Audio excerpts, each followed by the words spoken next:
Hey guys, welcome back to Fresh Funded Unboxing. This is Fernando. Today we got a new laptop. This is BMAX Y14 Pro. So if you want to see more, let's go unboxing.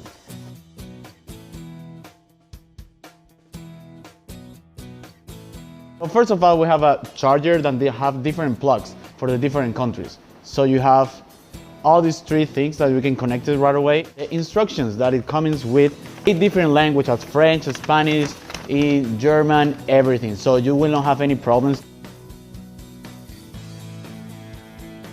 You can see right away when you touch it, it's super light and comfortable. It's not heavy at all, and when you open it, you have the different keyboards here, and in the side we have all these plugs that you can use for the charger. You have the micro SD, the power low key, and the headset. So one of the things that I most like of this product is like 316 convertible. You can use in many different modes, in 6 modes, and I will show you 4 of them. The first one is the tablet here. You can use right away in the screen it touches. You can go and sign in. Later you have the mode of laptop, the normal one, the most that you can use. And later as well, you can turn around in a tent, and you have support in the back here. And in many different ways, as you can fold it completely here and use the touch screen to do all the signs.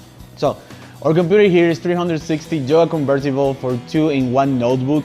Later you have a 14.1-inch full screen in IPS screen as well, and you have blacklit keyboard support touch screen. The keyboard is really comfortable for your fingers. And as well in the pad, we have this new technology that we need to use the fingers for open up. You can open here for 2 fingers, 3 fingers, and even 4 fingers. You can go out and in really easy. Now click the link below to know more about this laptop, and don't miss the lowest price for this year for $11.11, only here in AliExpress.